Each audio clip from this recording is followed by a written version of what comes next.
നമസ്കാരം. കേരളത്തിലെ തിരഞ്ഞെടുപ്പ് ഏതാണ്ട് ഒരു 40 ഡിഗ്രി സെൽഷ്യസിന് മേൽ സൂര്യനെ പോലെ തന്നെ ചൂട് പിടിച്ചു വരുന്നൊരവസ്ഥയിലേക്ക് കാര്യങ്ങൾ പോയിക്കൊണ്ടിരിക്കുകയാണ്. ഏപ്രിൽ 9-ാം തീയതിക്ക് ഇനി അധിക ദിവസങ്ങളില്ല. ഇന്ന് ഏപ്രിൽ 2. ഇനി എണ്ണിക്കൊണ്ട് 7 ദിവസങ്ങൾ. 7-ാം ദിവസം കേരളം പോളിംഗ് ബൂത്തിലേക്ക് നീങ്ങും.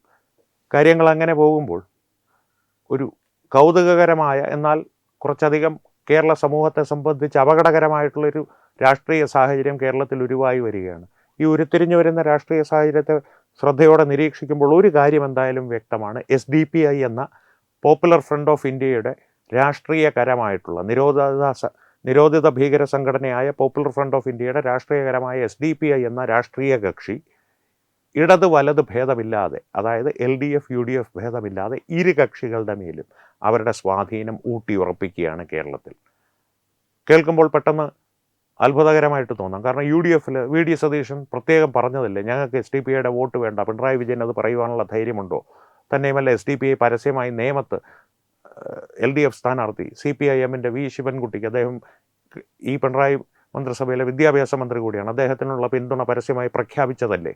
അതുകൊണ്ട് LDFുമായിട്ടല്ലേ SDPIക്ക് കൂട്ടുകിട്ടുക. പക്ഷെ അത്ര സരളമല്ല കാര്യങ്ങൾ. വിശദമാക്കാം. LDFന് SDPIയുടെ പിന്തുണ പ്രാദേശികമായിട്ടാണ് ഞങ്ങൾ ഓരോ മണ്ഡലങ്ങളിലെയും സ്ഥാനാർത്ഥിയെ അനുസരിച്ച് ഞങ്ങൾ പിന്തുണ നിശ്ചയിക്കുമെന്നാണ് അവർ പരസ്യമായി പറയുന്നതെങ്കിലും പൊതുവെ സ്ഥാനാർത്ഥികൾക്കുള്ള പിന്തുണ LDFന് തന്നെയാണ് SDPI കേരളമൊട്ടാകെ നൽകുന്നത്. ശിവൻകുട്ടിയെ പോലുള്ളവരുടെ കാര്യത്തിൽ അത് പരസ്യമായി അവർ പ്രഖ്യാപിക്കുന്നു. ശിവൻകുട്ടിയും അത് നിഷേധിക്കുന്നില്ല. ശിവൻകുട്ടി അദ്ദേഹത്തിൻ്റെ കഴിഞ്ഞ തിരഞ്ഞെടുപ്പിൽ SDPIക്കാരോട് അങ്ങോട്ട് പോയി വോട്ട് ചോദിച്ചിരുന്നു. ഞങ്ങൾ 10,000 വോട്ടുകൾ ഒരു ഏകീകൃതമായി അദ്ദേഹത്തിന് നൽകി എന്നുള്ള അവകാശവാദവും SDPI ഉന്നയിച്ചിരുന്നു. LDF ഔദ്യോഗികമായി SDPIയോടൊന്നും ചോദിച്ചിട്ടില്ല എന്ന് പിണറായി വിജയൻ ഒരു ഒഴിവ് പറഞ്ഞെങ്കിൽ പോലും ഇവർ തമ്മിലുള്ള ഒരു ബാന്ധവം വളരെ വ്യക്തമാണ്. വിഹിതമായൊരു ബന്ധമായി തന്നെ, അതായത് ഔദ്യോഗികമായി ഏതാണ്ട് വിവാഹിതരായ ഒരവസ്ഥയിൽ തന്നെയാണ് SDPIയും LDFും. പ്രത്യേകിച്ച് LDFിലെ CPIM ആണ് LDF ആണ് CPIM. അതുകൊണ്ട് തമ്മിലൊരു പരസ്പര ഭേദമൊന്നുമില്ല. മറ്റ് രാഷ്ട്രീയ കക്ഷികൾ, അതിലെ സഖ്യകക്ഷികൾ പ്രസക്തരേ അല്ല. അവർക്ക് യാതൊരു പ്രസക്തിയും ഇക്കാര്യത്തിലൊന്നുമില്ല. CPIMും SDPIയുമായിട്ട് പരസ്യമായൊരു ബാന്ധവം തന്നെ നിലവിലുണ്ട്. മുൻപേ നിലവിലുണ്ടായിരുന്നു, ഇപ്പോഴും നിലവിലുണ്ട്. ഈ തിരഞ്ഞെടുപ്പ് ഇല്ലാത്തൊരു സാഹചര്യത്തിൽ SDPI പലപ്പോഴും CPIMനെ രൂക്ഷമായി വിമർശിക്കും. അതും അവരുടെ ഒരു രാഷ്ട്രീയ തന്ത്രമാണ്. കാരണം ഞങ്ങളുടെ ഒരു നിലപാട് സ്വതന്ത്രമായൊരു നിലപാടാണ്, LDFനെ ആശ്രയിച്ചല്ല, അല്ലെങ്കിൽ CPIMനെ ആശ്രയിച്ചല്ല എന്ന് പൊതുമണ്ഡലങ്ങളിൽ ഒന്ന് പ്രചരിപ്പിക്കുവാനുള്ളൊരു തന്ത്രം മാത്രമാണ് ഈ വിമർശനം. കാരണം ആലോചിച്ച് നോക്കൂ, SDPIയും PFIയും ക്യാമ്പസ് ഫ്രണ്ടും ഇതെല്ലാം ഒന്നായിരിക്കുന്ന സാഹചര്യങ്ങളിൽ CPIMൻ്റെ വിദ്യാർത്ഥി പ്രസ്ഥാനത്തിലെ ഒരു പ്രമുഖ നേതാവായിരുന്ന അഭിമന്യുവിനെ കുത്തിക്കൊലപ്പെടുത്തിയ പ്രതികളെ പിടിക്കുവാൻ തന്നെ, അല്ലെങ്കിൽ പലരെയും ഇതുവരെ പിടിച്ചിട്ടുമില്ല, പ്രധാന പ്രതികളെ പിടിക്കുവാൻ തന്നെ എന്തൊരു വൈമുഖ്യമാണ് CPIM നേതൃത്വം നൽകുന്ന LDF സർക്കാർ കാണിച്ചത്. അതിൽ തന്നെ ഒന്ന് ആലോചിച്ചാൽ മതി. SDPIയും CPIയും തമ്മിലുള്ള ബന്ധത്തിൻ്റെ ഒരു ദൃഢത അറിയുവാൻ വേണ്ടിയിട്ട്, അല്ലെങ്കിൽ ഇത്തരം ഇസ്ലാമിക ശക്തികളുമായിട്ടുള്ള CPIMൻ്റെ ബന്ധത്തിൻ്റെ ഒരു ദൃഢത മനസ്സിലാക്കുവാൻ. പക്ഷേ ഇതെല്ലാം പൊതുമണ്ഡലത്തിൽ ഇപ്പോൾ തെളിഞ്ഞു നിൽക്കുന്ന കാര്യങ്ങളാണ്, പരസ്യമായി തന്നെ എല്ലാവർക്കും അറിയാവുന്ന കാര്യങ്ങളാണ്. കാരണം SDPI പാർട്ടി തന്നെ ഇത് പലപ്പോഴും ആവർത്തിച്ച് പറഞ്ഞിട്ടുണ്ട്. ഞങ്ങളുടെ പിന്തുണ ശിവൻകുട്ടിയെ പോലുള്ള LDF സ്ഥാനാർത്ഥികൾക്കാണെന്ന്. പക്ഷെ ഞാൻ നേരത്തെ പറഞ്ഞിരുന്നു, UDFൻ്റെ മേലും SDPI സ്വാധീനം ഉറപ്പിക്കുകയാണെന്ന്. അതെങ്ങനെ സാധ്യമാകുമെന്നുള്ള ചോദ്യം പ്രേക്ഷകർക്കുണ്ടായിരിക്കാം. അത് സംബന്ധിച്ച് എൻ്റെ ഒരു വ്യാഖ്യാനമുണ്ട്. അതൊരു പക്ഷേ പൂർണ്ണമായും സത്യമാകുവാനുമാണ് സാധ്യത. അതെന്താണെന്ന് വെച്ച് കഴിഞ്ഞാൽ, ഈ കഴിഞ്ഞ ദിവസം SDPIയുടെ ഔദ്യോഗിക വക്താവ് ശിവൻകുട്ടിക്ക് പിന്തുണ പ്രഖ്യാപിക്കുന്നു എന്ന് പറഞ്ഞതിനോടൊപ്പം തന്നെ മറ്റൊരു കാര്യം പറഞ്ഞിരുന്നു. കേരളത്തിൽ SDPIയുടെ പിന്തുണ വേണ്ട എന്ന് പരസ്യമായി പ്രഖ്യാപിച്ച ഒരേ ഒരു നേതാവ് VD സതീശനാണ്. എന്തുകൊണ്ട് അങ്ങനെ പറയണം? കാരണം എന്ന് വെച്ച് കഴിഞ്ഞാൽ, അവർക്ക് SDPIയെ സംബന്ധിച്ച് അത്ര സുഖകരമായിട്ടുള്ളൊരു വാർത്തയല്ല. അദ്ദേഹം അത് പറഞ്ഞത് ഏതാണ്ട് VD സതീശനെ അഭിനന്ദിക്കുന്ന ഒരു ടോണിലാണ്. ആ സ്വരത്തിലുണ്ടായിരുന്ന ഒരു അഭിനന്ദനം. എന്തുകൊണ്ട് അത്തരത്തിലൊരു സ്വരത്തിൽ? കാരണം മാധ്യമപ്രവർത്തകർക്ക് എല്ലാവർക്കും അറിയാം, മാധ്യമപ്രവർത്തകരെ കൂടാതെ പരസ്യരംഗത്ത് പ്രവർത്തിക്കുന്നവർക്കും അറിയാം, ഒരു വാക്ക് അല്ലെങ്കിൽ ഒരു വാചകം എങ്ങനെ ഫ്രെയിം ചെയ്യുന്നു എന്നുള്ളത് വളരെ പ്രാധാന്യമർഹിക്കുന്നു. പ്രത്യേകിച്ച് ഇന്നത്തെ സാമൂഹ്യ മാധ്യമങ്ങളുടെ പ്രചാരം ഉള്ള ഈ കാലത്ത്. ഇപ്പോൾ അടിസ്ഥാനപരമായിട്ട് വളരെ ലളിതമായിട്ടുള്ളൊരു കാര്യം പറയാം. ഞാൻ വന്ന് നിങ്ങളോട് ചോദിക്കുകയാണ്, നിങ്ങളുടെ അച്ഛൻ വീട്ടിലുണ്ടോ? വളരെ സരളമായിട്ടുള്ളൊരു ചോദ്യമാണ്.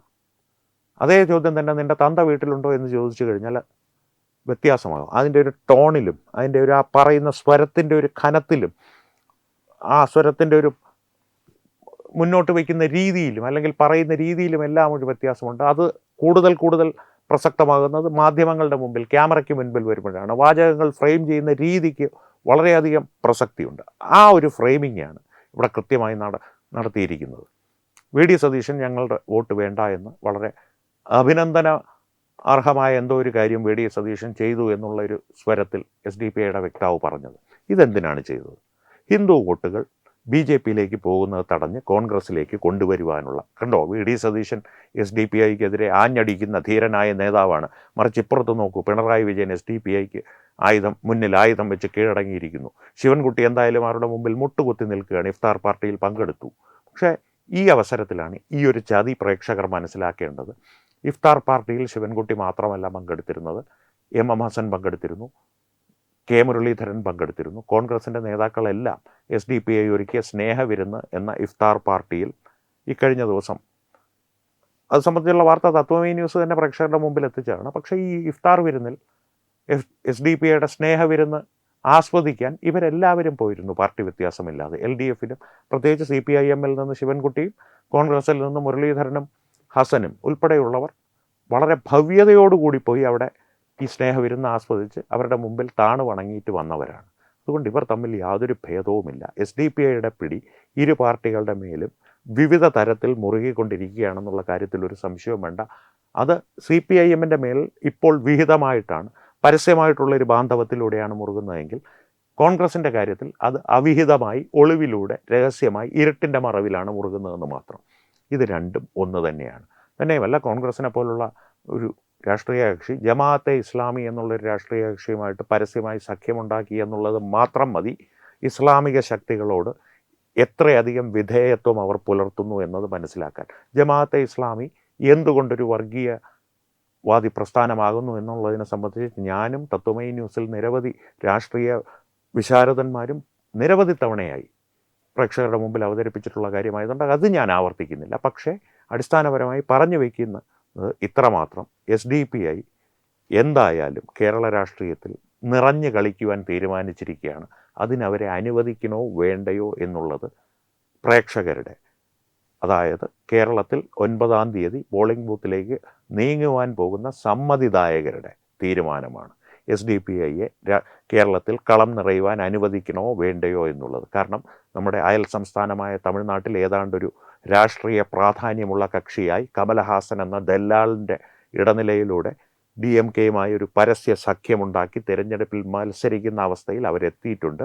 ഇനിയും തമിഴ്നാട്ടിലെ രാഷ്ട്രീയ കളത്തിൽ SDPI കൂടുതൽ വളരുവാനുള്ള ഒരു നിലത്തിന് ഇപ്പോഴേ അവർ ഒരുക്കം കൂട്ടുകയാണ്, നിലമൊരുക്കിക്കൊണ്ടിരിക്കുകയാണ് അവർ. DMK അതിന് കലപ്പയായി, അല്ലെങ്കിൽ കമലഹാസൻ കലപ്പയായും DMK ആ കലപ്പ വലിക്കുന്ന പോത്തുകളുമായി മാറിക്കൊണ്ടിരിക്കുന്ന ഒരു സാഹചര്യം അവർ തമിഴ്നാട്ടിൽ സൃഷ്ടിച്ചു എടുത്തുകൊണ്ടിരിക്കുകയാണ്. അത്തരത്തിലൊരു സാഹചര്യത്തിലേക്ക് കേരളം പോകണമോ വേണ്ടയോ എന്ന് തീരുമാനിക്കേണ്ടത് സമ്മതിദായകരായ പ്രേക്ഷകരാണ്. എന്തായാലും ആ തീരുമാനം ഏപ്രിൽ 9-ാം തീയതി നിങ്ങൾ എടുക്കും, ഞാനും എടുക്കും.